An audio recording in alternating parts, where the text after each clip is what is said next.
This podcast is a production of Unfiltered Studios. If you would like to know more about joining Unfiltered Studios, please visit our website at unfpod.com for more information.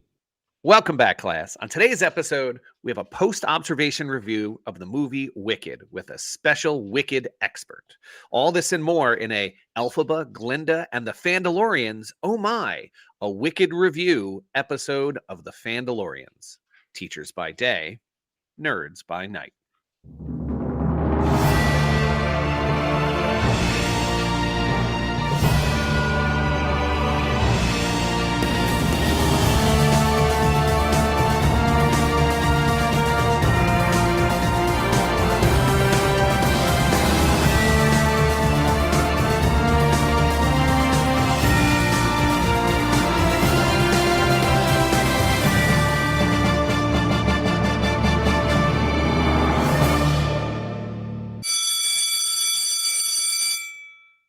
Okay, that is the bell. Class is now in session. Welcome to the Fandalorians, Teachers by Day, Nerds by Night podcast. We are the #1 pop culture podcast by public school teachers. Every week, or most weeks, we bring you the latest in entertainment news, reviews, and lively debates, all with a fun teacher twist. As proud members of the Unfiltered Studios podcasting network, we mix lifelong friendship with plenty of banter and good-natured trash talk all along the way. You can email us at thefandaloriansmailbag@gmail.com, or you can text us at 631-494-3632. Since we get new listeners all the time, let's introduce ourselves. My name is Mr. McDonald. I am a high school teacher, and I am the man who got the first as a teacher. Uh-oh, a first. You know what I got, Charlie? What? I got my first student teacher. Oh. 17 years I've never had a student teacher. I've had plenty. There's always an interesting, you get a mixed bag sometimes. It's exciting though. Is it one of those things that you can tell early that they're going to make it or not? Yes. Yeah, because I got to say, I already had this guy for this is my third day with him. And I'm like, yeah, I think he's going to be fine. I often feel like student teaching, it's like that it factor. Teaching is a craft, it's an art. You have to have it developed. But you kind of have to have like the little bit of the personality and like the old razzle dazzle. But with not even that, just you have to be a little bit of charismatic with the kids, and you can't be afraid to kind of like do something. As long as they're a little bit of charismatic with the kid, they have a little bit of personality with the kids, it's fine. All right. Speaking of personality, we have a sub for Mr. Richardson today. And we have the woman who saw Wicked on Broadway whilst radioactive, my wife, Mrs. McDonald. Hello, everybody. How's it going? Good. So, funny story. Way back in 2017, I needed to get some sort of test done where they inject me with a radioactive isotope, and I wasn't allowed to be near my children. That's because you'd all rage out and go Hulk on them. But for the weekend, I had to not be near them, and they were 5 and 2 at the time. So it's not like I could just go lock myself in the room. So I decided to get a friend, and we went into the city and we saw Wicked, and we went to rooftop bars, and we stayed at the Marriott in Times Square, and it was fabulous. And we still refer to it as Radioactive Weekend. All right, so you're trying to say you want to schedule a radioactive weekend now? Yes, always. Sounds like a fun excuse to kind of go out, be like, I'm sorry, I'm radioactive, kids. Yeah. I can't be near you. I'd love to talk to you, but I am full of radioactivity. Sorry. Yes. Which randomly was fine to be out amongst adults, but not kids. I guess I don't know exactly why I couldn't be near the kids, and around adults. I guess maybe like the dosage, was okay for adults. But I did have to carry a card with me because, again, it was New York City in 2017. So there was lots of security, and where they were looking for radioactive. I assure you, I'm not a bomb. Yes. So there was a card that if anybody asked me, I have to show them that I was injected with this material and that I am just your average citizen, You're not s- a terrorist. You're an average citizen with above average radioactivity. Yes, exactly. You're just walking around a random Geiger counter purse, and it's just like click, click, click, click, click, click. You just see their eyes just widen up. And so my other co-teacher, the man who's going to tell us something about a book he's read, Mr. G. Funny stories that we talked last week about a book that I was listening to with Miss Weber, and Jimmy would recommended this book, and then Jimmy decided that he's definitely going to want to listen to a book, and the three of us will read a book together. So I suggested, I had come across a book that was called The Assistant to the Villain, and it was written back in 2003, but book 3 of the series recently came out, and it's going to, I saw somewhere one of the streaming services is going to pick it up. So I was like, hey, let's read this one. It says, Once Upon a Time meets The Office in the Hannah Mirrors laugh out loud viral TikTok series turned novel about the sunshine assistant to an evil villain and their unexpected romance. So I was like, oh, this sounds like funny kind of thing. I think Jimmy would like it. So we all agreed to start listening to it. Janine started listening to it, and I was like, oh, I'll start listening. She's texted, I'll start listening to it the other day. I started listening to it the other day, and I texted her. I was like, are you liking this book? She's like, oh, it's not bad. She's like, I don't know. She's like, just give it. It gets a little bit better. And then it just kept going. So today, and me, I'm like, this book is terrible. I'm not I was like, enjoying did you it. recommend a bad book and now you have to like ride or die with it? I was worried I was going to have to, because Janine said her initial thought was she enjoyed the book and she thought Jimmy would like it too. And luckily, Janine messaged today, this afternoon, that she's like, yeah, I'm not really feeling this book. You think she was just being nice? She's like, oh, no, it's fine. It's fine. Yeah, actually, you know what? Let me just double check if it was her or Jimmy that initiated the whole they weren't feeling it. So we've decided to abandon the book. See, I like how Pat just made a note on his phone. It's called book recommendations, and there's a list, and he added the book that you said at the beginning of your story, and now he's deleting the book off the It list. off. Yeah. It's yeah, no, it was Janine actually. She sent the message. She's like, all right, I've given it time and I'm not feeling it. So, and then Jimmy responded that he's struggling too. And I was like, yeah, I'm ready to abandon it. You know what it is? Mr. G, hold on. You're going to turn Jimmy against books I know. forever. I feel bad. You know what it is? It's like only so many chapters you can listen to about like this, the villain complain about his coffee. It's really like this whole laugh out loud. It's not, at no point did I feel like laughing. Is it one of those things that the premise is better than the actual execution? Yes. Yeah. Now, All I right. am looking at this, is that this book got 3.9 star rating. Her other book 2 and book 3 are actually higher rated, are much higher rated. So maybe it's like season 1 of The Office compared to seasons 2 through 7. Yeah, so maybe that's what it is. Maybe it kind of just, It's got to find its sea legs. yeah, because the latest one that just came out actually has a 4.4. Where, so apparently maybe it's much better. I don't know, but guess what? I'm not going to get there. So I got other stuff to read. Yeah, you're like, I don't have time to waste on a mid book. Exactly. There's way too many books out there to want to listen to. So yeah. Well, speaking of books, today we are going to review a book that was turned into a musical that was turned into a movie. So we're going to hit the bell and we're going to play the post-observation music and we're going to get started. I don't hear anything, Pat. Oh, you don't hear anything at all? No, You're not sharing your Oh, screen. I'm not sharing. Son of a gun. I was like, oh, I'm nailing this. I'm doing so great. I just forgot to share. That's okay. At least you didn't forget to record. Oh, good times. Ah.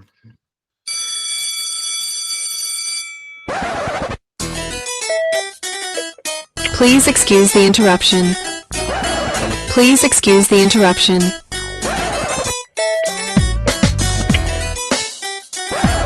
Please excuse the interruption. Can the Fandalorians please come down to the main office? The principal is ready to see you now.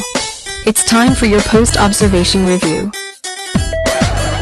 The principal is ready to see you now. It's time for your post-observation review.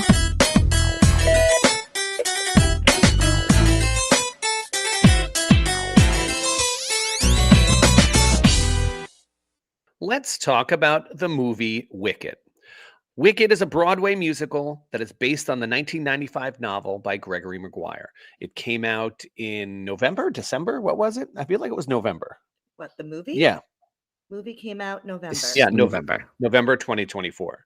Now, the story is a reimagining of The Wizard of Oz from the perspective of the witches, focusing primarily on the characters Elphaba, the Wicked Witch of the West, and Glinda, the Good Witch.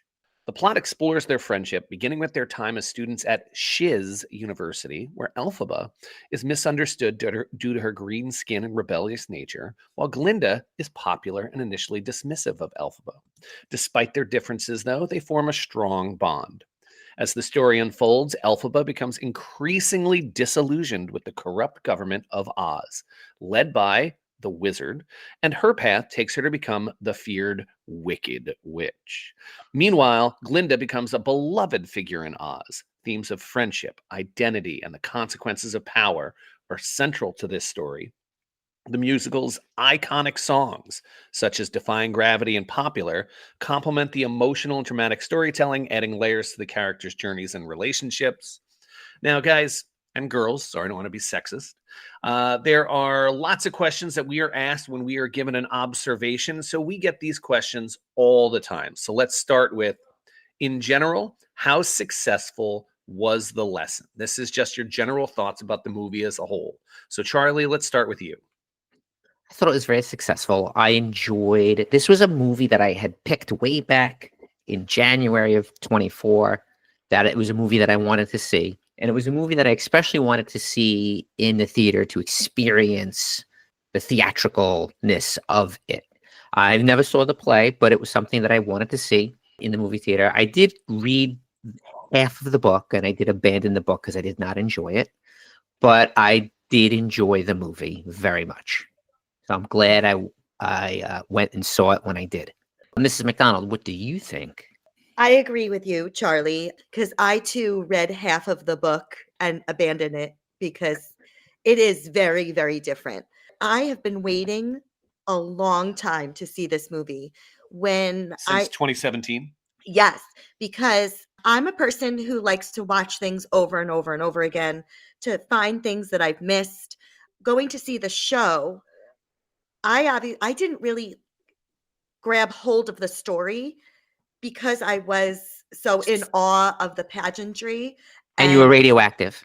Yes, and I was radioactive. But with the pageantry of everything, of it being a Broadway show, it was just all a lot to take in. So I didn't even really know the story that well. So I remember leaving the theater and being like, they need to make this into a movie. And here we are. Also, just so you can watch it multiple times. You can't afford to go to a Broadway show multiple times. That too. Yep. So of course I spent whatever the $30 it was on Amazon Prime, and I have watched it, I think, probably 4 to 5 times so far. But wow. Yes, she watched it right before this. Mm-hmm. There you go. She had to polish up. She took notes. Look at that. She's got notes. Yeah, she's going to blow the doors off of us today, Charlie. Nice. It's called good preparation. Now, I was never radioactive, nor was I allowed to flee from my own children. That's a whole nother podcast, my friend. Nother podcast. You know what, Lauren? I think you should just use this as an excuse. Be like, I'm sorry, Pat. I went to the doctor. I had to get another injection. I'm radioactive. Here's my card. And then he wants to go see it. You quickly put it away. Then you're like, peace out. This is the 11th time this year that you're radioactive. Is everything okay? Yeah, it's just precautionary. Anyway, I never saw the musical. I heard the songs because it came up Mrs. McDonald downloaded the soundtrack, so it would come up on like our, iTunes and stuff like that. And so you're like, yeah, these songs are really good. And so you start to really like the music as well. And then seeing the show, we watched it at home, and you're right, Charlie. I think this would have been an amazing show to see in the theater. So there are certain movies that are theater movies. When I went to the theater, the first showing was sold out in my little rinky-dink movie theater. It was sold out. That's our rinky-dink theater, Charlie. Oh, okay. Our rinky-dink theater. It was sold out. I was like, oh, wow. So then we had come back to the next showing, and it was not sold out. But by the time the movie started, it was packed. It was full. The movie theater was packed. There was very few open seats. So now, was anyone like actively singing along? Because no. I think that would have bothered me. I was worried because I saw a lot of it on social media about people singing. I was worried. But at the bigger AMC theater, they actually have sing-along showings. So you can go there and sing off key your heart out.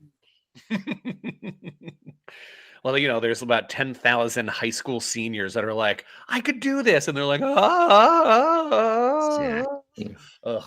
So anyway, to what extent was your instructional delivery effective in this lesson? So let's talk about specifically what we really liked. Charlie, you're going to start again. I like the way it looked.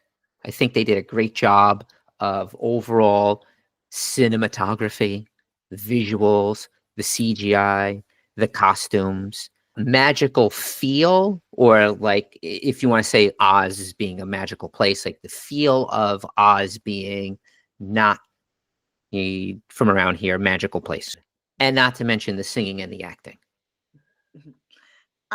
Did you know that a lot of what they did was not CGI?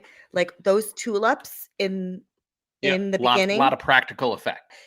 All those tulips were actually planted, and they actually had 3 huge sets. With the purchase of Amazon, it's like the behind the scenes. So of course I watched all of it. But yeah, they had like the Munchkin Land, Shiz, and then Emerald City were all separate sets. Obviously, it's very well done. What I really enjoyed about it was the foreshadowing. A lot of linked of foreshadowing with the original Wizard of Oz. In the beginning, when the monkeys are flying, there's Dorothy. You see Dorothy and the Tin Man, The original gang. Yeah. Oh, you know what? Did I miss that? It's like the opening scene. Right after, like as the monkeys fly, and then they show. They're going. Oh, maybe I did. Maybe I did notice that. But there's all other little foreshadowing things. Like I don't want to give spoilers. I'm not going to give any part 2 spoilers. Because again, number 1, I don't really remember what happens, but of course I did a little, digging. There are so many things that they are linked to. The characters from Wicked are linked to the characters in The Wizard of Oz. It's like Oz cinematic universe. So you enjoyed, besides the storytelling and the foreshadowing, you enjoyed actually all the production Easter eggs that were popping up all over the place. Yeah. Yep. Mr. McDonald? I love a world that feels lived in, and the fact that most of the sets here are practical. It gives it a certain depth. A lot of sci-fi movies in particular, they focus on CGI backgrounds, and you can kind of tell. Like that's my biggest problem with the Star Wars prequels. Is they feel like everything was green screen, where you need like real things. And so, yeah, I mean, obviously the music was amazing. Crushed the 2 lead actors' roles. I think their chemistry is great. Their rapport is really nice. They're both wonderful actors. And so there was a lot to like, but there also was some things that you're like, okay, so let's talk about the next category. What would you do differently if you had to teach the lesson again to the same group of students? Let's start with Mrs. McDonald here. I want to hear what she has to say. As the expert, was there anything here you didn't like? Really enjoyed the actresses and the actors. They all did such a great job. And I really loved Ariana Grande. And I think she did a great job with Kristen Chenoweth's legacy of being Glinda. However, it did get annoying towards the end. Like there's the scene where they're trying to escape with the balloon, and she was like, "Oh, oh my God, oh no, oh my leg," and it was just like, okay, you don't have to say it every single time somebody like is throwing something at you or whatever it might have been. It was a little over the top. Now, was it like that in the show, or that was something very movie specific, or not sure? I don't remember. I want to respond to that comment specifically. My first impression of watching this is that Ariana Grande? That is her as an actress. That's her personality. In the sense that when you see Jim Carrey is Jim Carrey. I'm talking about Or The Rock being The Rock. Exactly. Ariana Grande, from the two roles that I know her from, being the same character. In Victorious, she was played Cat Valentine, and when she was very young, and then she moved to the Sam and Cat series, where she continued the character of Cat Valentine, was very much that comic-y kind of character that Glinda was. And the way she spoke, I was like, ooh, this is like Cat Valentine. And then I thought to myself, oh, I wonder if this is just how Ariana Grande acts. I enjoyed the comic relief that she, put into it, but I definitely thought to myself, oh, is this just how she is as an actor? I did have something I didn't like, and this might be a hot take, a very hot take. Scorching hot take coming in. The songs were all too long. I can only listen to a song, but one of these things I like about Disney songs in these, Disney animated movies, they're kind of short and sweet. And they don't kind of go on for an extended period of time. And not necessarily, it is a musical, but the songs were long. And I'm like, okay, we defied gravity long enough. I know we're supposed to be the power ballad, but Let It Go was a power ballad and was much shorter. And it's funny because I actually have that as one of my notes. They stretched out Defying Gravity. Oh, okay. On purpose? So in the musical, it's short and sweet. And it's funny because like when she hits that note, the famous, I'm not going to do it because nobody wants to hear that. But when she hits that note, that's it. And it's like act one, curtain down. And it's funny because if you look at the extra, like the director's cut, they talk about it and how he ultimately stretched it out to show their relationship and to show that this is really a turning point in their relationship. And one person is going one way, one person's going the other way. Because there's like the quote, it says, "I hope you're happy now that you're choosing this." They didn't have to worry about also the second act and like being, a Broadway production. Right. Well, the whole show is like 2.5 hours long, from including the 15-minute. You guys are stepping on my thing that I didn't like. I thought the entire movie was too long. I mean, the entire play, what was it, 2.5 hours with an intermission? And that's Act 1 and Act 2, where now you have Part 1. And so I felt like they did that with a lot of songs, is they give you 20 seconds of a song, and just when like everyone's ready to run and sing the rest of it, they stop and have like a scene in the middle. And then they, I know what they're trying to do. They're trying to build their relationship. I understand the technique of it, but it was just, I was looking at my watch and you're just like, this isn't close to ending yet. Because they knew they had two bangers of songs that everybody loves. They have Popular and Defying Gravity.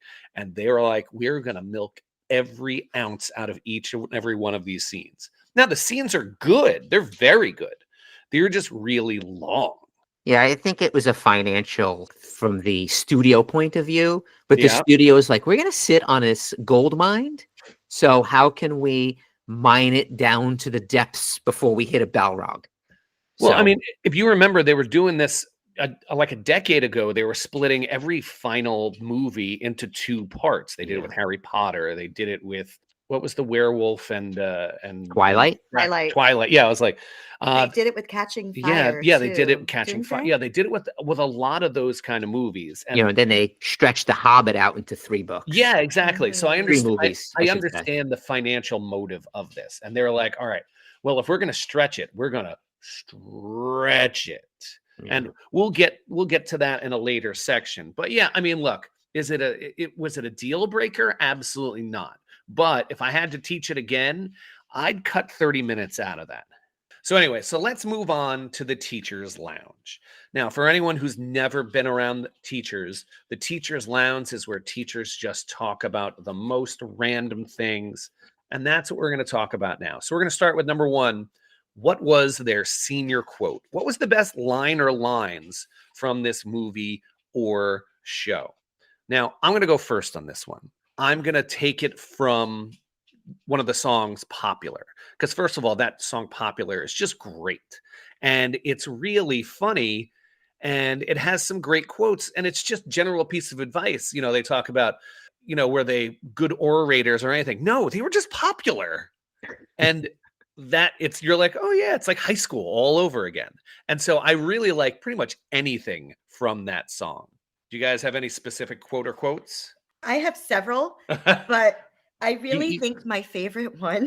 Well, remember, we have funniest scene too. Okay. Yeah. Well, no, 'cause these are all. Oh. I have several quotes I wrote down, Oh, but I really think that my absolute favorite one was when she was showing Fierro the library, and she's like, "This is the book place. We have some rare books over there, and some medium rare as well." That made me chuckle.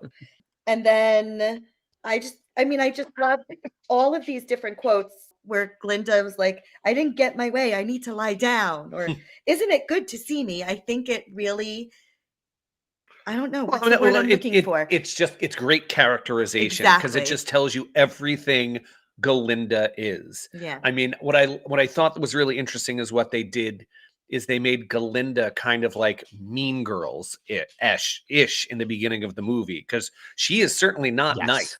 No. No, she's not. And it's funny because, like, you think And that's not very fetch. because she's the good witch. Everybody knows Glinda as the good witch, and she's not. She's not good. And obviously, Elphaba is not wicked. Just PR.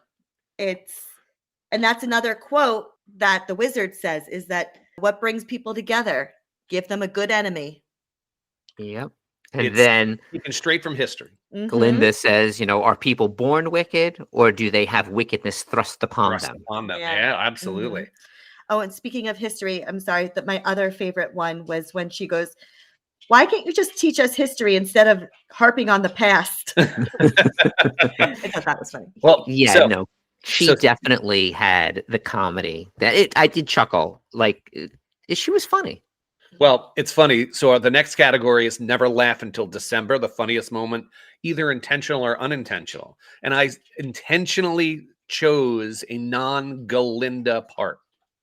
So Okay. I had to look it up because I really, really, really thought it was funny.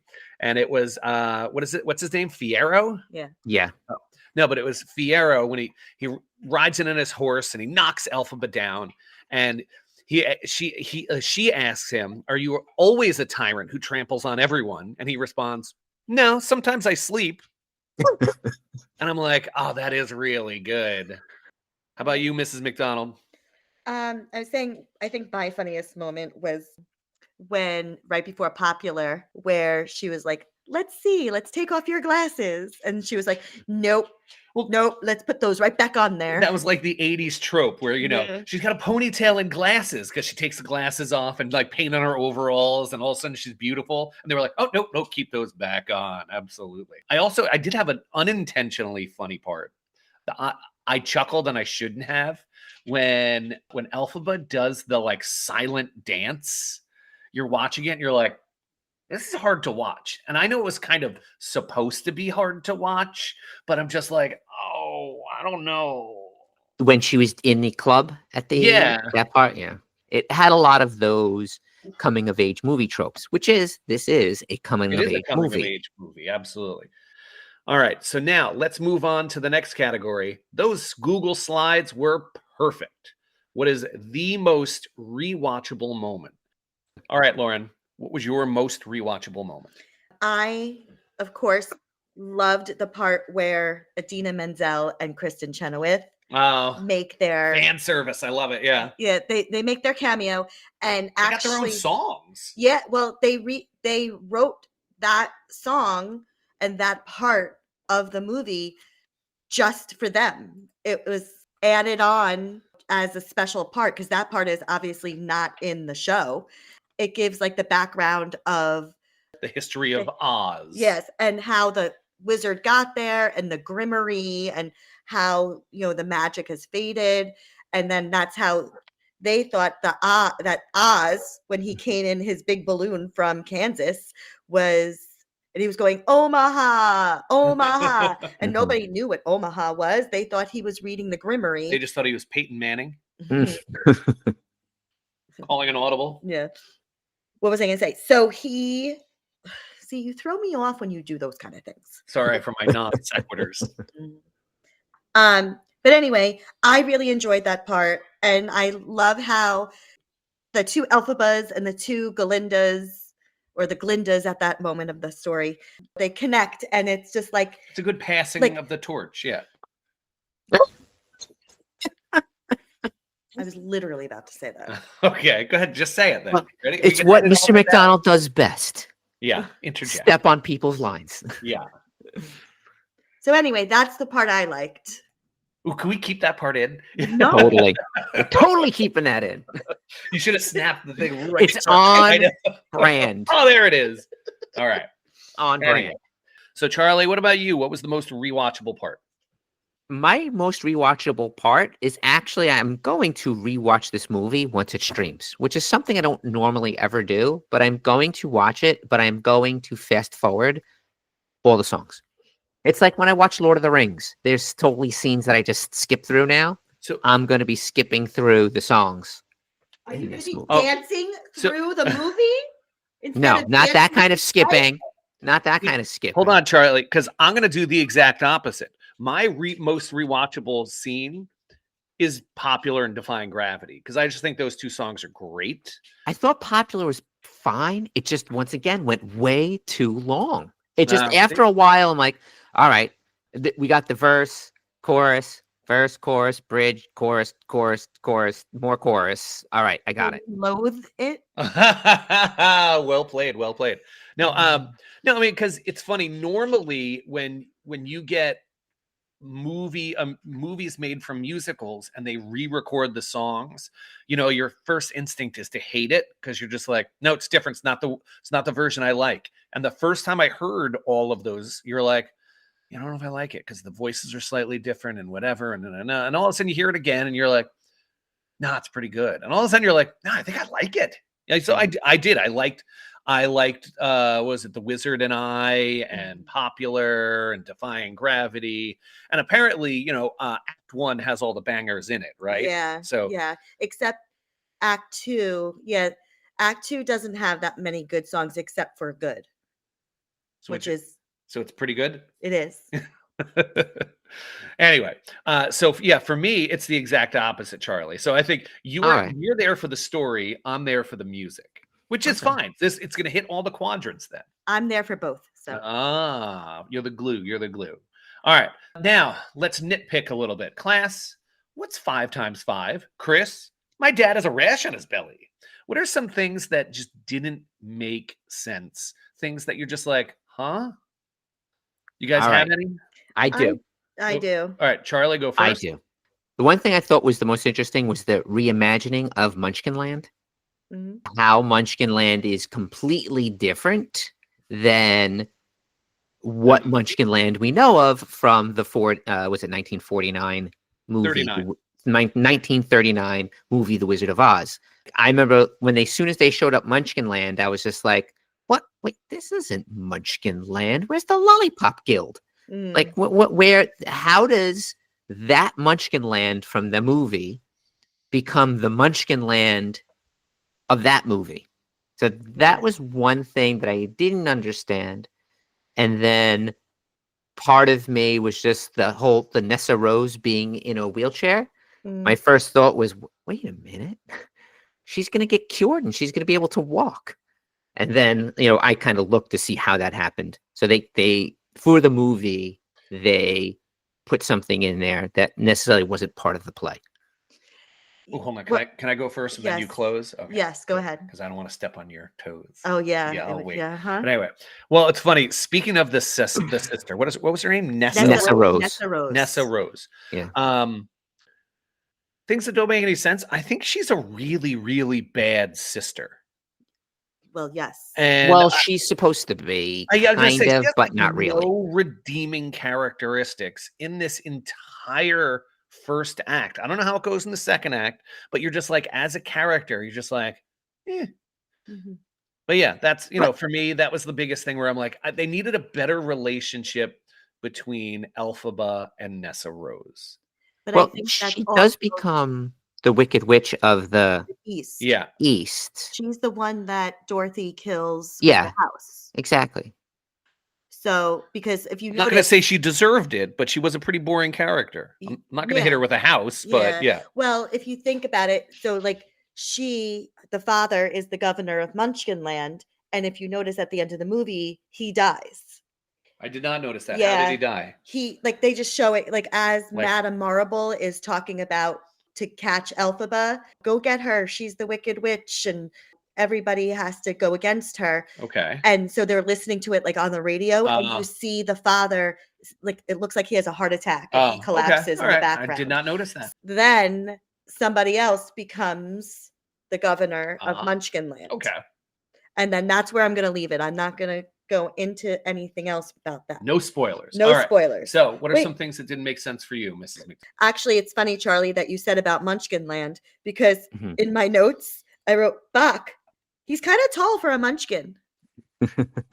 Because when he first meets Glinda, she's the same size as him, but then they do joke about him, like how he can't see and he has to stand on the books. But I don't know. They didn't make him look like the munchkins that they did in Wizard of Oz. Yeah, and they didn't even do the whole forced perspective very well that they did Right. with the Hobbits. In the original 1939, Mhm. most of those Munchkins, they Well, are they're little people. little people, or yeah. they were children, Yes. with the main roles being little people. So Mhm.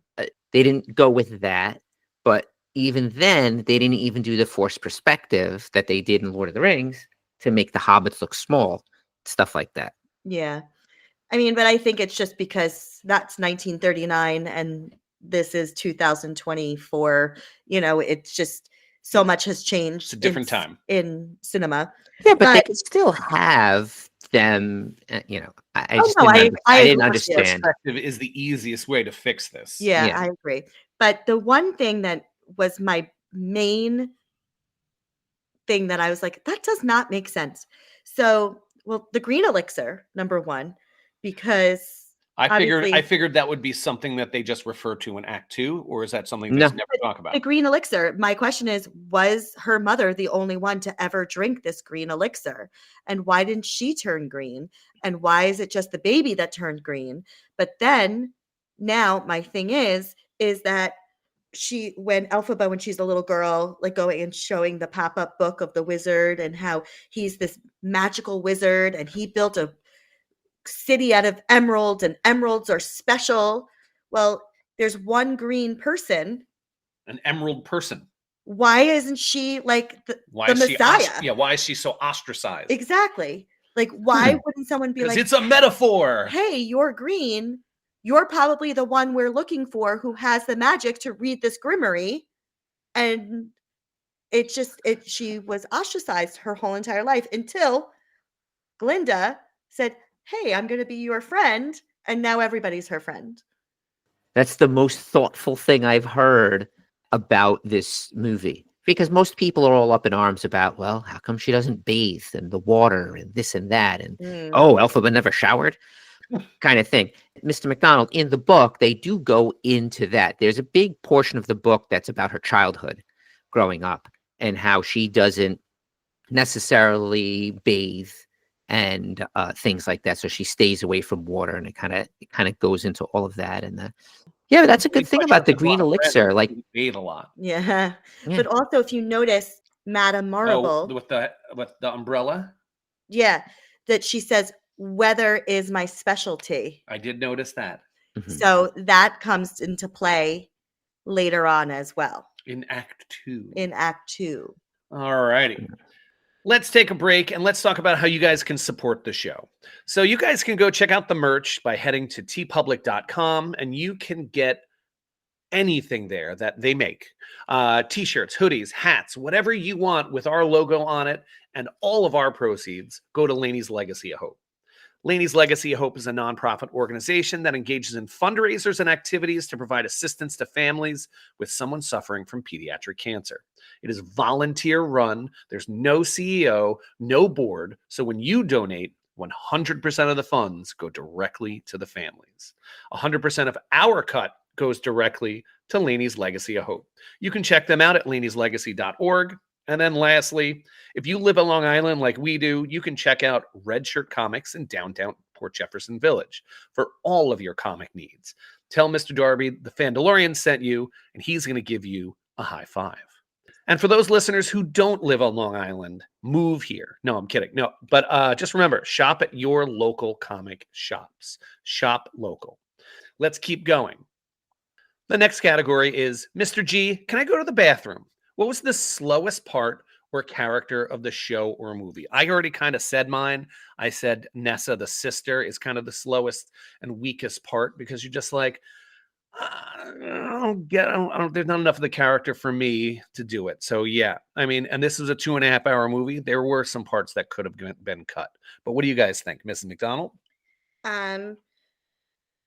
So the first time I saw the movie, when they stretched out Defying Gravity, because again, I'm just used to belting it out in my car all by myself.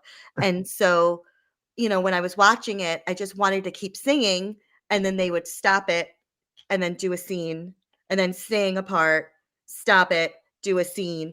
So it was kind of hard for me to follow it as somebody who knows the story and knows the song. But as I watch it more and more, I really I think it's a great addition. It was a choice, and Yeah. you liked it. And yes, and there's a purpose behind it too. Obviously, when you do and you watch all the behind the scenes things and like talk to the director. Well, I didn't personally talk to the director. Your good friend. But no, when the director talks about it, it makes sense. And it's obviously from an artist point of view and the story's point of view. And I really think it gets their point across about their relationship.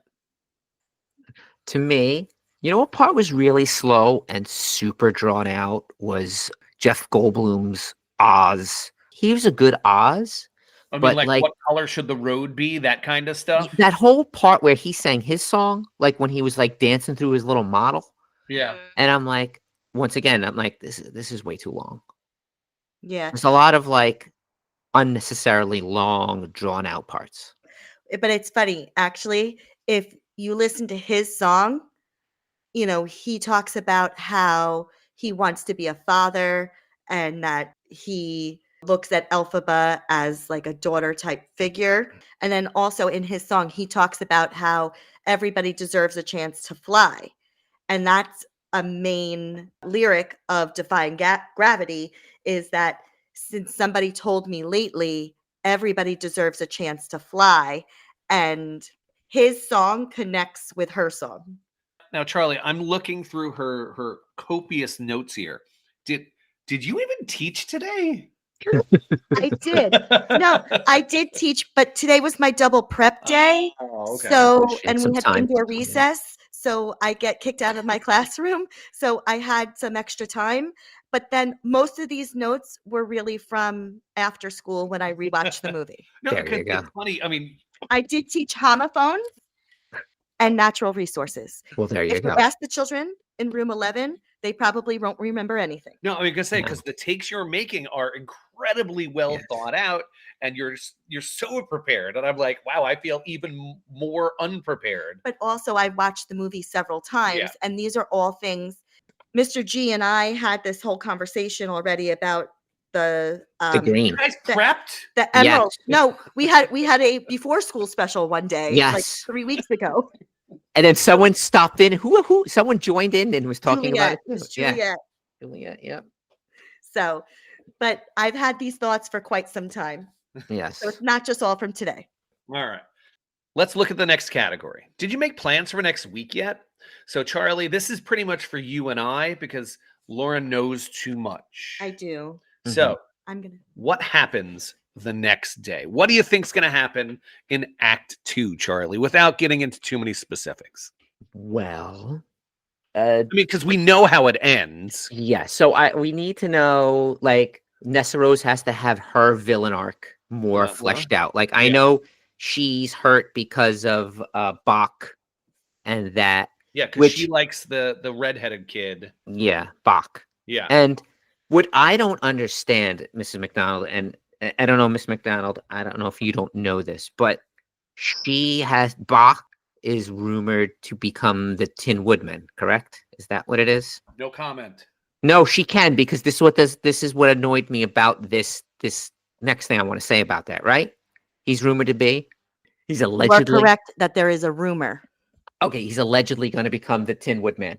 And it has to do with the original Frank Baum's Nessa Rose and the Tin Woodman's story arc, but it's not him.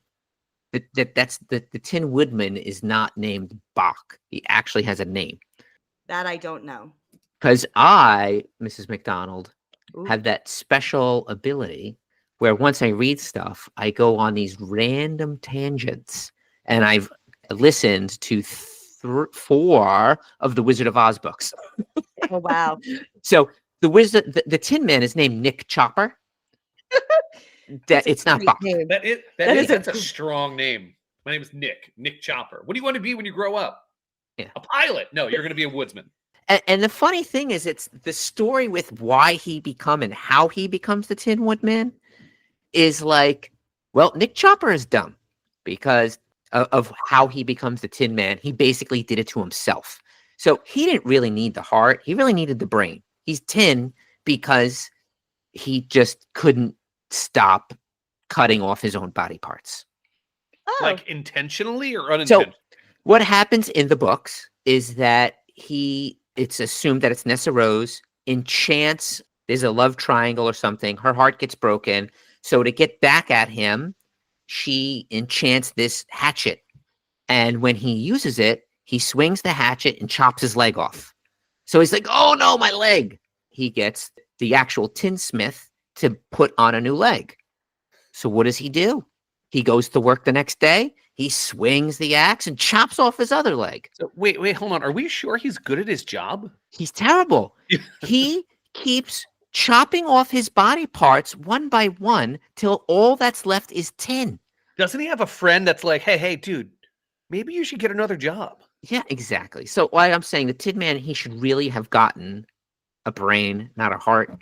And I just thought that was silly of like how Bach would be. But yes, this is fan fiction. You know, the Wicked is fan fiction. that's not how it happens. I know it's not how it happens, but he was very liberal with his reimagining of the Woodman. Mm. Yeah, look- we're gonna get the whole thing with the animals, like the bee storyline of the animals. I have to ask Mrs. McDonald a question. Is Dorothy in Act 2? Are you So- remembering? Well, because we know Well, do you know- we know that she ends up killing the Wicked Witch. So I'm saying, Yeah. so is Oh, Dorothy does she end up like that? How? Oh, because that's how it ends. The movie, Yeah. the Yeah. play ends if with you know, the Wicked it- Witch. In Wicked, it starts with Yeah, she's Dorothy there going throwing to the Oz. water Yeah. on. Oh, and then it's just like a flashback. It's like the Yeah. record scratches, and how did we Yeah. get here? Hey, you probably wondered how we got here, folks. Yeah. I But- love those TikToks that are Yes. like that. Okay. All right. See that. To answer your All right. question. So Charlie, Yes. each one of us got a spoiler. So that's Yeah, it. No okay. more. All right. All right. Let's go for the. Oh, actually, no. I had a question for the both of you. Ooh. Did you make plans for next year yet? Are you going to go see this in the theater now? Since you saw it at home and regretted maybe seeing it at home, is it going to bring you to the theater to watch part 2 and All right. experience the the grandeur of a Well, it's not experience. It's not coming out during baseball season, so we will have the time. But that's the thing. It came out in November, and it's funny because I wanted to go and see it because when I saw it with my friend Carrie, she was the one who we Mhm. went and saw it on Broadway. Radioactive Weekend. Yes. And now her daughters are older. And so we were trying to come up with a time where all of us can go see it. And then our other friend and her daughter. And it just never was a weekend where we all could just get to You the movie ran out of time. together. And then by then it was New Year's Eve. Actually, we went to their house for New Year's Eve and they were watching it. And I was like, oh, and then I was like, I haven't seen it yet. And so I watched it New Year's Day by myself. I can't say, I would like to, but again, it's going to be around Christmas time where I probably would want to go see it with Carrie and her daughters, and we'll see. But most likely I will, because I actually thought about going to the movie theater by myself, which I have never done. I know you guys do it all the time. Yeah. But I have never done it, and I almost did, but then again, just life got in the way. Yeah, I hear you. It happens all the time.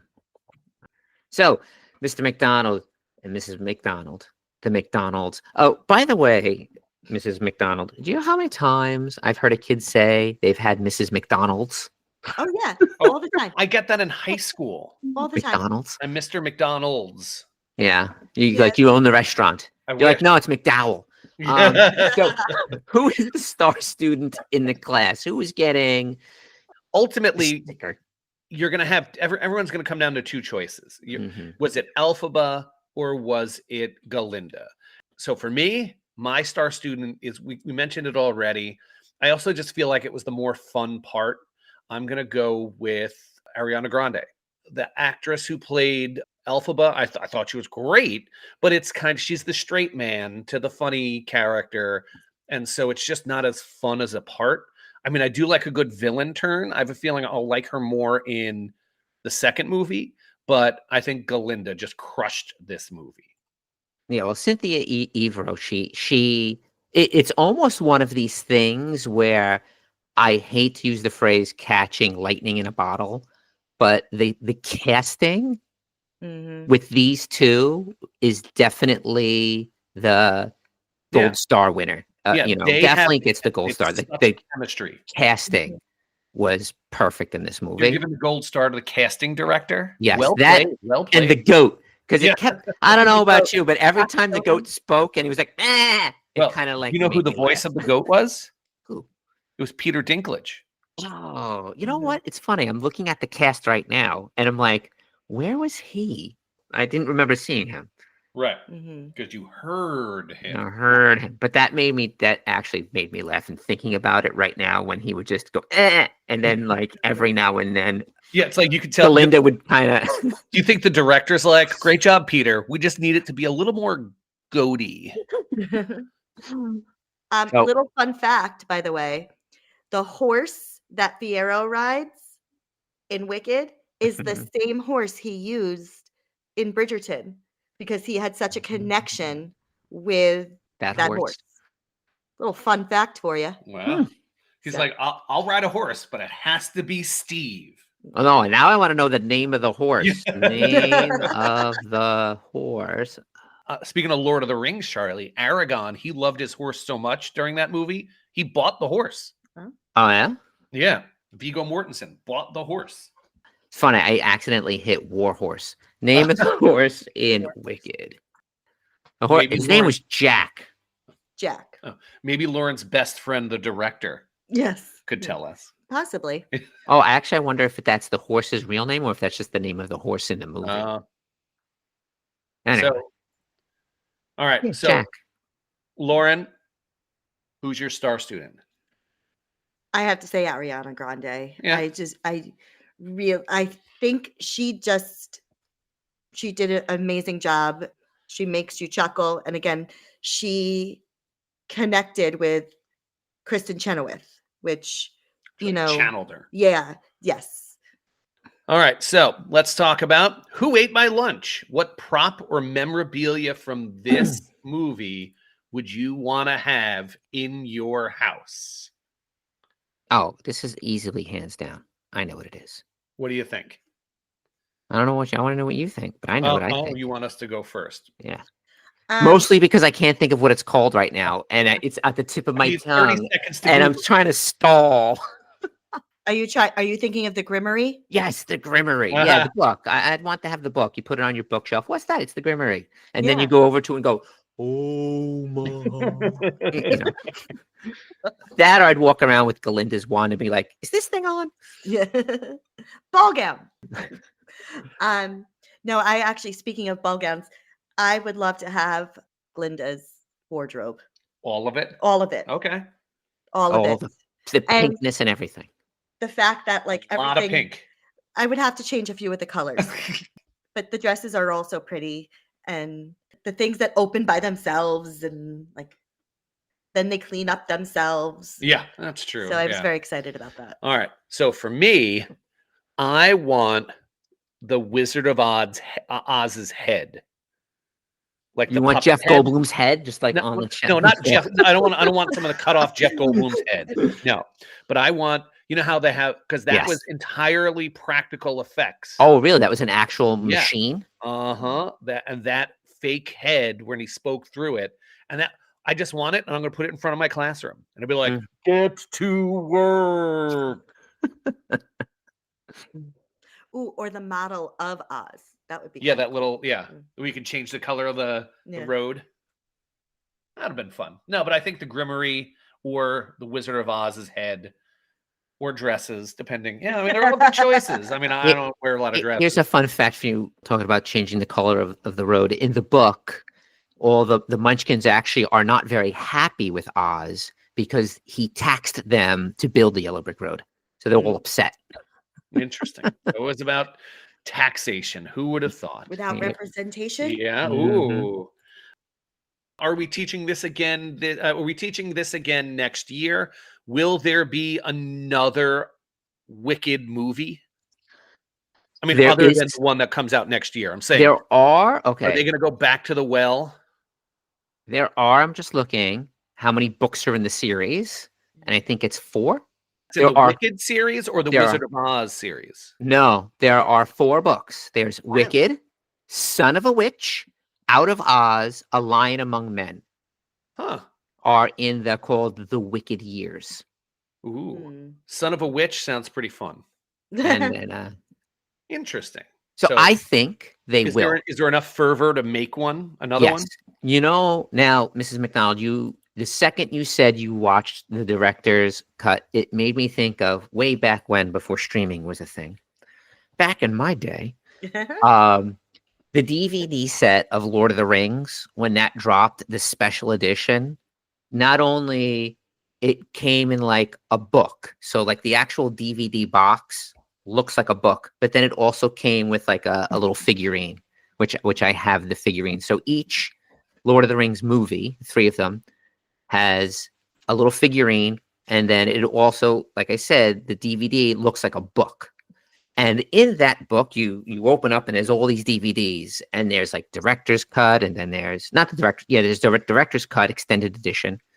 Then there's commentary, I and missed commentary. I sat and I've watched all the commentary, and then it came with a special like music one DVD where it's just about the music and them recording the music, and then it had a special Gollum thing just about the Gollum. And I watched it all.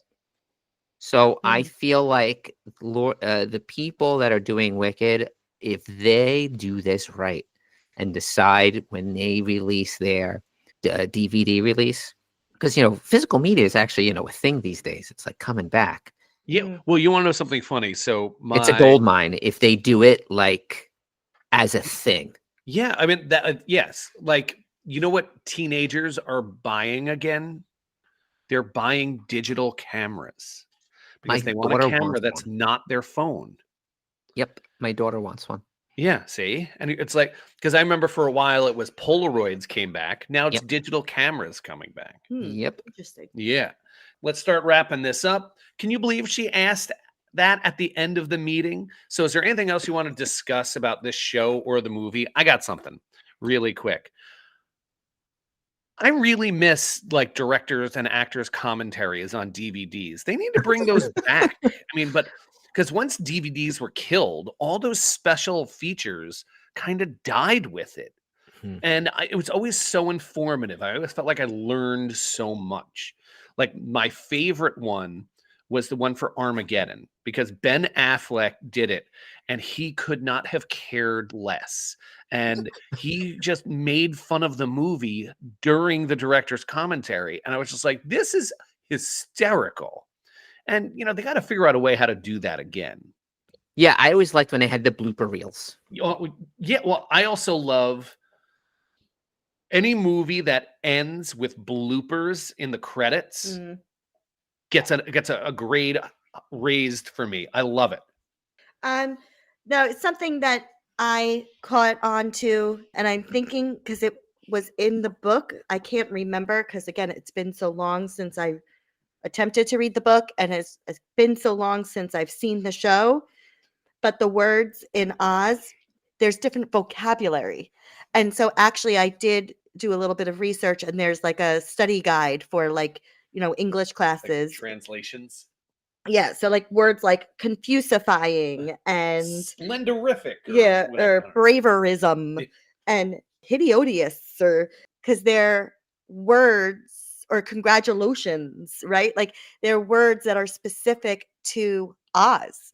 And so it's a regional dialect. Yeah. Yeah. So I thought that was kind of fascinating because when you're first watching the movie, you're like, congratulations. What? You're like, did someone just have a stroke? Yeah. It's actually like, it's part of their dialect. Interesting. Little fun fact. All right. Mr. G, anything else to add? I'm done. Oh, you're out? Okay. Yeah. So let's start wrapping this up and let's go to our final letter grades. Mr. Richardson's not here, so I'm going to go for the strict. There is no A pluses because A plus is not a grade that actually exists. 100 is an A. But anyway, so having said that, look, I really enjoyed this movie. It was a little long, so I have to bang it for that a little bit. I'm going to go B plus because it was long. It was really long. Charlie? Actually, I'm going to, believe it or not, I was going to give it the same grade. I felt that it was a little bit too long. And I walked in there expecting to have the feels. And I didn't. At no point did I shed a tear. I thought I was going to get emotional at some point in there because I knew it was supposed to be this big thing. I think I didn't. Saving it for the second movie. There was happened to be 3 girls behind us. And the one friend turned to the other friend and goes, Are you crying? At the end, No. and he's like, I was crying the whole time. I don't know if this is like a hot take because, you know, I don't really listen to the podcast too often, but Only the ones you're in. Yeah. But what was I going to say? If a B plus is like what, an 88? Like 88, 89. Wouldn't a 98, 99 be an A plus? No, it's just, Yeah. It's an A. Don't worry about it, Miss Plus, McDonald. you- Don't hurt your you brain get trying it. to understand these boys and their grades. Yeah, No, you get an A. whatever. Anyway, Yes. so I am going to give it an A, but not an A plus because an A plus would be like a 97 to 100. So what do you Okay. get? And give it- 94? Yeah, 94, 95, mid 90s, I would Okay. say. So it's still high honor roll. Still high honor roll. All right. And like I said, I've been waiting since 2017. When I walked out of the theater, I said they need to make this into a movie. They did, and I think they did it justice. And I cannot wait for part 2. Excellent. All right, so buses are rolling up. It's time to pack it up and head home. If you enjoyed today's lesson in pop culture nonsense, be sure to follow us on Instagram at Fandalorians.podcast, at Twitter, I refuse to call it X, at FandaloriansPod, TikTok at The Fandalorians Podcast, email thefandaloriansmailbag@gmail.com, or text us at 631-494-3632. For Mr. G and Mrs. McDonald, I'm Mr. McDonald. Thanks for listening, and we'll catch you next time on The Fandalorians. Teachers by day, nerds by night.